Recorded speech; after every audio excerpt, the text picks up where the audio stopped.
एक इंसान भूख से मर गया और मंदिर में 56 भोग लगे रहे। आज इस कहानी में होगा धर्म और अधर्म का असली हिसाब।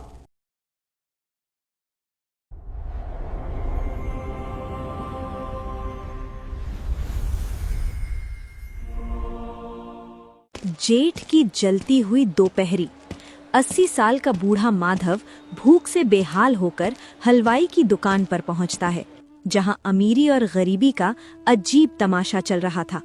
अरे लाला जी, 2 किलो काजू कतली बांध दो। और सुनिए, माल एकदम शुद्ध देसी घी का होना चाहिए। आज घर में सत्यनारायण भगवान की कथा है, भोग में जरा भी कमी बर्दाश्त नहीं करूंगा। अरे सेठ जी, आप बेफिक्र रहिए, ऐसी मिठाई दूंगा कि भगवान भी खुश हो जाएंगे और आपके मेहमान भी उंगलियां चाटते रह जाएंगे। बाबूजी, ओ बाबूजी, माफ करना पर मेरी हालत देख लो। 2 दिन से पेट में अन्न का एक दाना नहीं गया। मिठाई नहीं चाहिए सरकार, बस वो कढ़ाई के किनारे जली हुई खुरचन पड़ी है, वही दे दो, जान बच जाएगी। अरे ये बीच में कहां से आ गया? ओए बुढ़े, पीछे हट, दिखता नहीं बड़े लोग खड़े? तेरी बदबू से मेरी दुकान और ग्राहक दोनों खराब हो रहे हैं। चल भग यहाँ से। छी लाला जी, ये क्या तमाशा है? हम यहाँ हजारों का प्रसाद ले रहे हैं और आपने भिखारियों का अड्डा बना रखा है। इसे जल्दी भगाओ, मेरा पूजा का मूड खराब हो रहा है। सुना तूने? सेठ जी नाराज हो रहे हैं। यहाँ कोई लंगर नहीं चल रहा, निकल यहाँ से। ले शेरू, आजा बेटा, खा ले। तू दुकान की रखवाली करता है, खा ले बेटा। वाह सेठ जी, गजब का न्याय है आपका। सामने एक जानवर मजे से ब्रेड खा रहा है और एक इंसान दाने दाने को तरस रहा है। मतलब इस दुनिया में रोटी पाने के लिए इंसान होना काफी नहीं, पूंछ होना जरूरी है। ज्यादा ज्ञान मत दे, वो जानवर वफादार है, उसे खिलाऊंगा तो पुण्य मिलेगा। तेरे जैसे कामचोर को खिलाने से पाप लगेगा। चल आगे बढ़, धंधा मत खराब कर। बाबूजी, आप भगवान को भोग लगाने जा रहे हैं ना, बस इतना सोचिएगा, क्या भगवान ने कभी कहा है कि मेरे बनाए इंसान को भूखा मारकर मेरी मूरत को खिलाओ? अरे लाला, उठाओ डंडा, ये ऐसे नहीं मानेगा। लाठी मत उठाओ मालिक, जा रहा हूँ। खुश रहो, शायद मेरे हिस्से में इस बाजार की धूल ही लिखी है। माधव अपमान का घूंट पीकर आगे बढ़ जाता है और पीछे हलवाई और ग्राहक अपनी झूठी शान में मगन रहते हैं। बाजार की ठोकरें खाने के बाद माधव अपनी आखिरी उम्मीद लेकर गांव की सबसे बड़ी हवेली के गेट पर पहुंचता है, जहां अंदर दावत चल रही थी। ए बुड्ढे, हाथ हटा गेट से, पॉलिश खराब हो जाएगी। दिखता नहीं अंदर पार्टी चल रही है। चल, यहाँ भीड़ मत लगा। बेटा, मैं भीड़ लगाने नहीं आया। अंदर बहुत खाना बना है, महक आ रही है। अगर पत्तलों में बची हुई जूठन भी मिल जाए तो इस बूढ़े की जान बच जाएगी। जूठन? अरे यहाँ के कुत्ते भी तुझसे अच्छा खाना खाते हैं। भाग यहाँ से, अभी मालिक बाहर आएंगे तो खैर नहीं तेरी। अरे पंडित जी, आप चिंता मत कीजिए, मैंने 51,000 का चेक गौशाला में भिजवा दिया है। बस मेरे नाम की पत्थर की पट्टी का सबसे ऊपर लगनी चाहिए।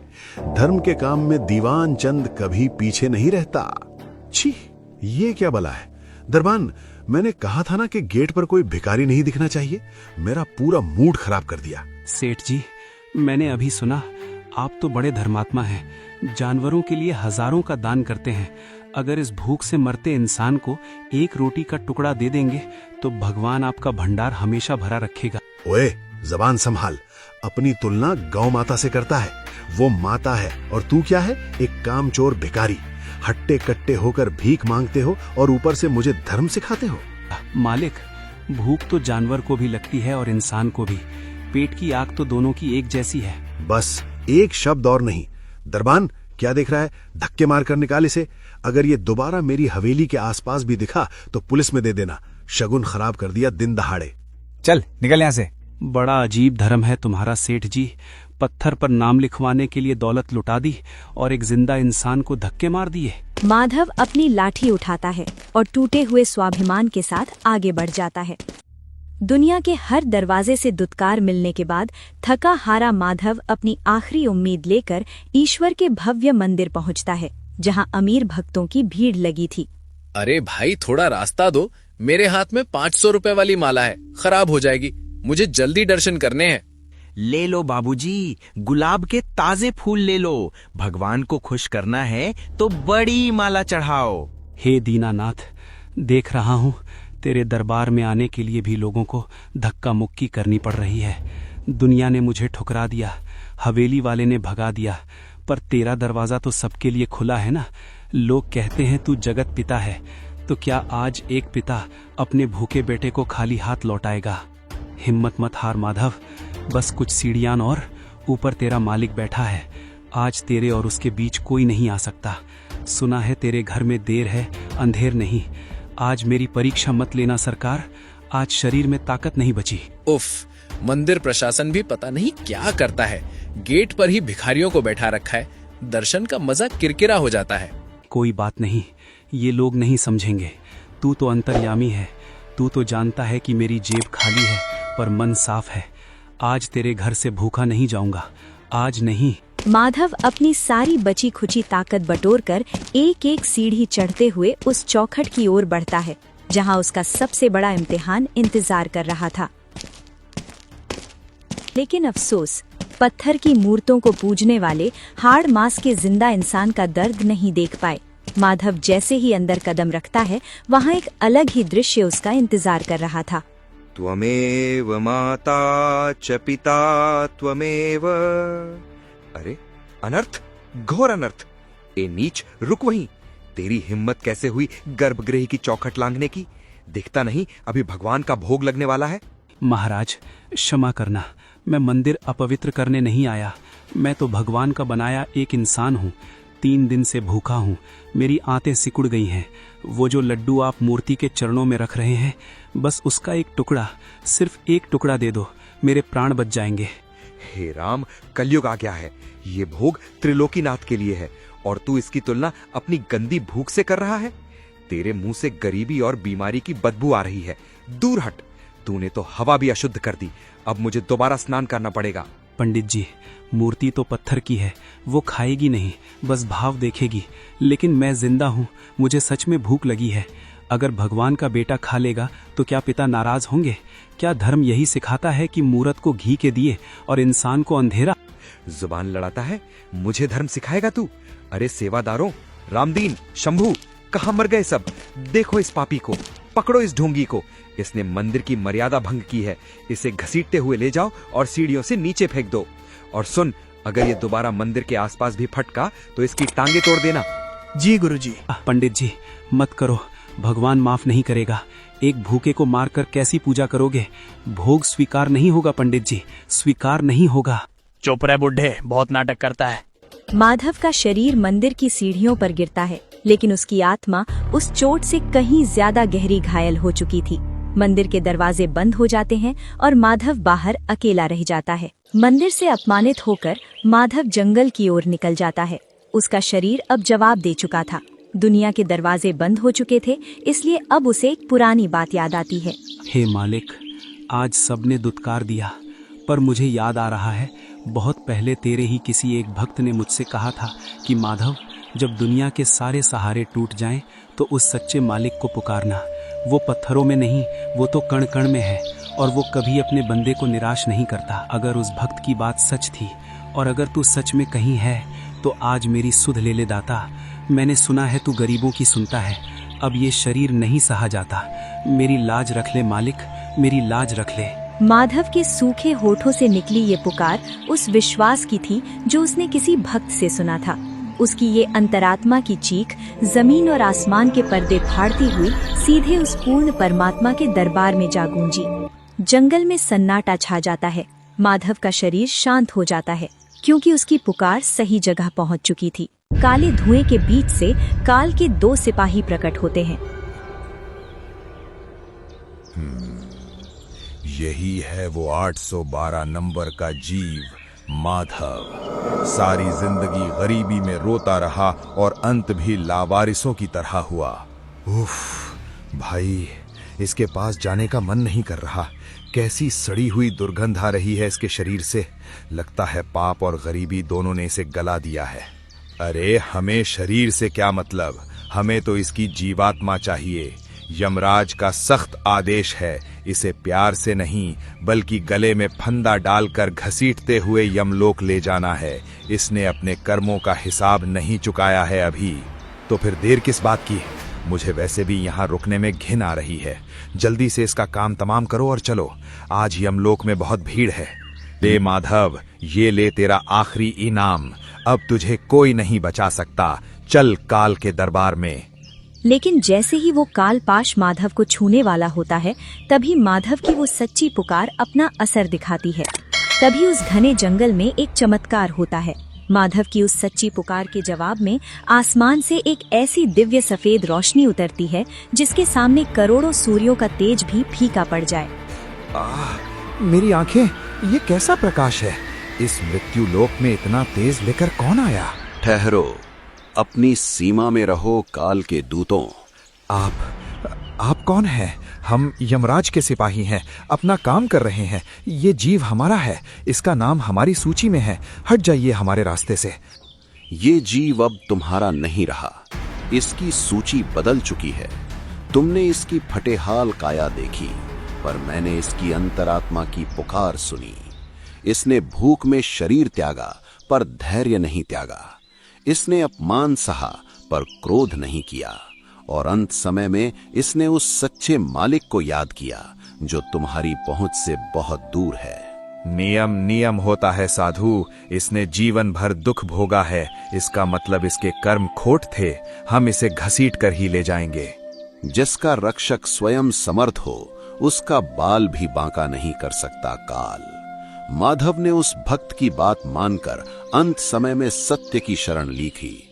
अब ये यमलोक की यातनाओं का नहीं, सतलोक के सुखों का अधिकारी है। उठो माधव। हे देव, आप आ गए। उस भक्त ने सच कहा था, आप सच में आते हैं। आपने इस अनाथ को अपना लिया। तू अनाथ नहीं है माधव। जो उस मालिक पर भरोसा रखता है वो कभी अकेला नहीं होता। भागो, ये कोई साधारण साधु नहीं है। अगर हम यहाँ एक पल भी रुके तो हमारा अस्तित्व मिट जाएगा। भागो। यमदूत काले धुएं की तरह वहाँ से गायब हो जाते हैं और कबीर साहिब जी माधव को तत्व ज्ञान के बारे में समझाते हैं। हे महात्मा, आप कौन हैं? मेरी जान क्यों बचाई? मेरे पास तो जीने का कोई सहारा नहीं है। माधव, आत्महत्या कायरता है। तू गरीब इसलिए है क्योंकि तूने पिछले जन्मों में सत भक्ति नहीं की। लेकिन अब घबरा मत, मैं तुझे वो संजीवनी मंत्र देने आया हूँ जिससे तेरे पापों का नाश होगा। क्या प्रभु, क्या मंत्र जाप से मेरी भूख मिट जाएगी? अवश्य माधव। राम रटत दारिद्र नशय होवे परम आनंद। मैं तुझे नाम दीक्षा देता हूँ। आज से तू मर्यादा में रहना। बीड़ी, तंबाकू, मांस, मदिरा का त्याग कर और सुबह शाम इस मंत्र का जाप कर। भगवान चींटी को भी कण देते हैं और हाथी को मण। तेरा भंडार भी भरेगा। जा बेटा, अब तू अनाथ नहीं है। अपना काम कर और सुमिरन कर। मैं हमेशा तेरे अंग संग हूँ। इतना कहकर कबीर साहिब अंतर्ध्यान हो जाते हैं। उस रात के बाद माधव बदल गया। उसने रोना छोड़ दिया और परमात्मा के बताए नियमों पर चलना शुरू कर दिया। उसने भी भीख मांगना बंद कर दिया और जंगल से लकड़ियां बीन कर बेचना शुरू किया। कहते हैं, बिन मांगे मोती मिले, मांगे मिले न भीख। जैसे जैसे माधव की भक्ति बढ़ी, वैसे वैसे उसकी बरकत बढ़ने लगी। माधव ने लकड़ियों के काम से पैसे बचाकर सड़क किनारे एक छोटी सी चाय और नाश्ते की दुकान खोल ली। जिस बाजार में उसे धक्के मिले थे, आज उसी बाजार में उसकी दुकान सबसे ज्यादा चलती है। उसका व्यवहार और ईमानदारी देखकर ग्राहक खिंचे चले आते हैं। माधव के अंदर एक नई ऊर्जा और विश्वास भर जाता है। उधर जंगल में माधव को परम शांति मिली, लेकिन इधर यमलोक के सख्त अनुशासन में हड़कंप मच गया। जिस कर्म विधान में कभी 1 सेकंड की भी गलती नहीं होती थी, आज वहाँ की किताबों में तूफान आ गया था। त्राहिमाम महाराज, त्राहिमाम महाराज, अनर्थ हो गया। यमलोक की सुरक्षा दीवार टूट गई है। क्या शोर है चित्रगुप्त? मेरे शांत दरबार में ये कैसी चिल्लाहट? क्या काल का कोई नियम टूट गया? नियम टूट नहीं गया प्रभु, नियम बदल गया है।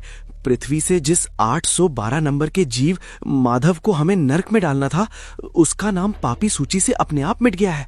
हमारा सिस्टम कह रहा है कि वो अब हमारे अधिकार क्षेत्र से बाहर है। उसे कोई बड़ी शक्ति ने अपना लिया है। क्या? लेकिन एक और अजीब बात हुई है। माधव का नाम मिटते ही पृथ्वी पर उसी गांव के उस पुजारी दीनानाथ का खाता अचानक खुल गया है। देखिए प्रभु, सुबह तक इस पंडित के खाते में पूजा पाठ का पुण्य था, लेकिन अभी इसका पाप का घड़ा फूट गया है, इसका पुण्य शून्य हो गया है और अहंकार 100%। न्याय का तराजू कभी गलत नहीं होता चित्रगुप्त। अगर माधव बरी हुआ है तो इसका मतलब है कि अपराधी कोई और है, वो पंडित जिसने धर्म की आड़ में अधर्म किया है। मेरे सबसे क्रूर दूतों को भेजो, अभी के अभी उस पाखंडी पंडित को उसके मखमली बिस्तर से उठाओ। उसे ये भ्रम है कि वो स्वर्ग जाएगा, उसका भ्रम तोड़ दो, उसे घसीटते हुए यहाँ मेरे सामने पेश करो। आज पूजा का नहीं, नियत का फैसला होगा। यमराज का आदेश बिजली की तरह गूंजता है। यमलोक के दरवाजे खुलते हैं और काल के सिपाही धरती की ओर उस पंडित के घर की तरफ कूच कर देते हैं। उसी रात जब पूरी दुनिया सो रही थी, पंडित दीनानाथ अपने कमरे में मखमली बिस्तर पर लेटे चैन की नींद सोने की कोशिश कर रहे थे। उन्हें नहीं पता था कि उनकी सांसों का रिचार्ज अब खत्म हो चुका है। हटो, हटो मेरे ऊपर से, सांस नहीं आ रही। अरे रामदीन, पानी लाओ, यहाँ आग लग रही है। गुरुजी, क्या हुआ? आपको पसीना क्यों आ रहा है? वो देखो, वो कोने में कौन खड़ा है? 2 काले लोग, लाल आंखें, वो मेरी तरफ बढ़ रहे हैं। रामदीन, उन्हें रोको। गुरुजी, वहाँ कोई नहीं है, आप सपना देख रहे हैं, शांत हो जाइए। नहीं, ये सपना नहीं है। वो भैंसा, वो बड़ा सा भैंसा मेरे पास आ रहा है। दूर हटो, मुझे मत छुओ, मैं ब्राह्मण हूँ, मैंने आज ही 56 भोग लगाया है, मुझे छूने का अधिकार नहीं है तुम्हें। बचाओ, जल रहा है, मेरा गला जल रहा है।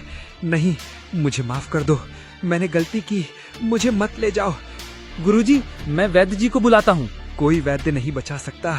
मेरी तिजोरी, मेरा मंदिर, सब यहीं रह गया। गुरुजी, हे भगवान, ये तो गए। मखमली बिस्तर और पैसों के ढेर के बीच पंडित का शरीर बेजान हो जाता है। जिस स्वर्ग की टिकट वो दूसरों को बांटते थे, खुद उनके लिए नर्क का दरवाजा खुल चुका था। पंडित की आत्मा को घसीटते हुए यमलोक लाया जाता है। यहाँ का नजारा देखकर पंडित की रूह कांप जाती है। चारों तरफ आग की नदियाँ और लोहे के गर्म खंबे हैं। अरे भाई, तुम गलती कर रहे हो। मैं पृथ्वी का बहुत बड़ा ब्राह्मण हूँ, मैंने जिंदगी भर मंदिर की सेवा की है, मुझे स्वर्ग के गेट पर ले चलो, ये नर्क का रास्ता है। चुप कर, यहाँ तेरी जाति नहीं, तेरे कर्म देखे जाएंगे। तूने धर्म की दुकान खोली थी, अब उसका बिल भरने का टाइम आ गया है, चल अंदर। दीनानाथ, पृथ्वी पर तू खुद को भगवान का एजेंट बताता था, बोल क्या पुण्य लेकर आया है? महाराज, मैंने रोज मूर्ति को नहलाया, 56 भोग लगाए, हजारों लोगों से पैर पुजवाए। मेरे जैसा भक्त तो पृथ्वी पर कोई नहीं था, मुझे तो सीधा वैकुंठ मिलना चाहिए। चित्रगुप्त, जरा इसका भक्ति वाला वीडियो तो चलाओ।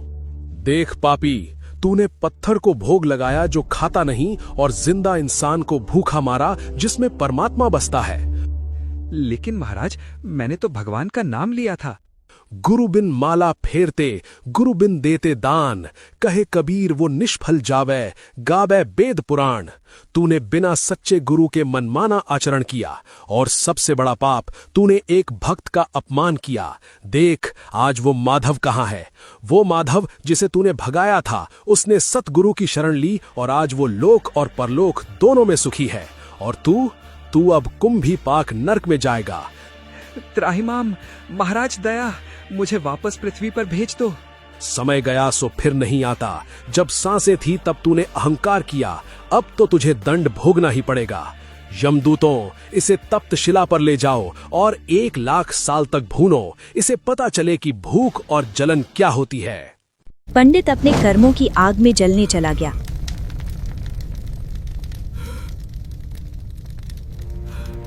और माधव भक्ति की छाह में सुखी हो गया। सच ही कहा है कबीर साहिब ने, कबीर गर्भ योगेश्वर गुरु बिना लागा हर का हेत, खसम बिना खेती खड़ी उसे चुग गए हिरन खेत। अर्थात गुरु के बिना की गई भक्ति वैसे ही बर्बाद हो जाती है जैसे बिना मालिक के खेत को जानवर खा जाते हैं। इसलिए पूर्ण गुरु की शरण लो और अपना जीवन सफल बनाओ। संपूर्ण आध्यात्मिक ज्ञान प्राप्त करने के लिए अवश्य सुनिए संत रामपाल जी महाराज के मंगल प्रवचन। संत रामपाल जी महाराज के मंगल प्रवचन सुनने के लिए आज ही डाउनलोड करें संत रामपाल जी महाराज ऐप और सब्सक्राइब करें हमारा यूट्यूब चैनल संत रामपाल जी महाराज।